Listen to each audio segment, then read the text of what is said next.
Well, you asked us asked if we wanted to do a shirt, and then we were walking down the street, and we just arrived in New York, and it was when the Occupy thing was going on, and we were like thinking about rich and poor and 1% and stuff, and then it was just kind of like we just came up with the idea.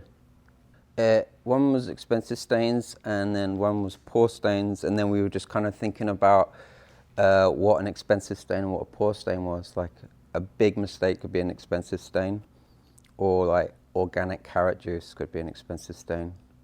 And then poor stains could also be like a mum dying of cancer from smoking, and that would be a cigarette butt, or economically poor food stain, like, I don't know, like cheap mustard. Where are you from originally? From London, South London. And you grew up skateboarding? Yes, I did, yeah.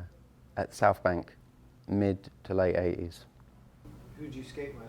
Curtis McCann, Paul Shires, who's still going strong. Ed Loftus, Matt Stewart, who's a street photographer now. Oh, it was amazing.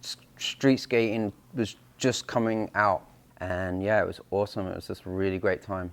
Really, skateboarding was very artistic at that point. Kind of like, yeah, a lot of Dinosaur Jr. and Gons drawing on grip tape. I rode for New Deal. I have a part in the Useless Wooden Toys video right at the end. I remember when I went on tour with Ed Templeton. He was like a hero.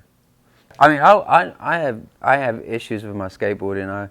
I always thought I was like an ignorant specialist. Like I had a few tricks, and making art is kind of a way for me to sort of like be better at something than I was at skateboarding.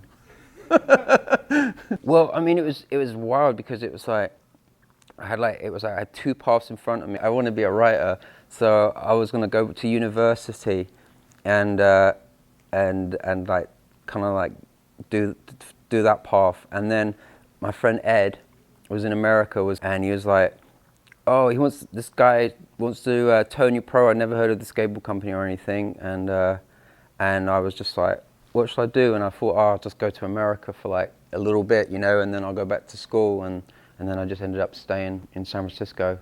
Met a girl, got married, got divorced, stayed.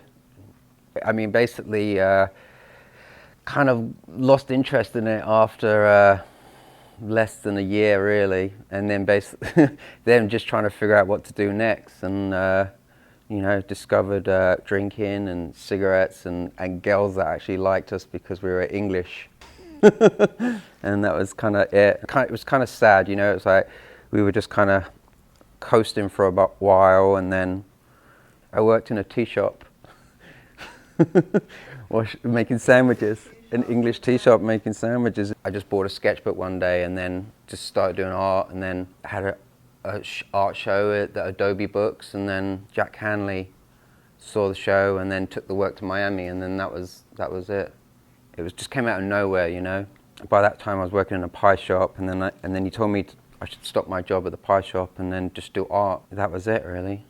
Just had a show in Dusseldorf, at the Kunsthalle there, and that was a show with us and Faustrom, Ovid Faustrom, who's a big hero, and that was awesome.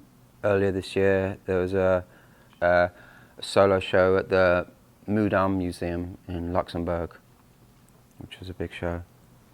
You know, when you go through immigration and, you know, come into America, they ask you what you do. And I would say, I'm an artist, and they ask you, what medium do you use? And I say collage, and then I say, it's maps, lists, and diagrams. That's kind of what I say to them.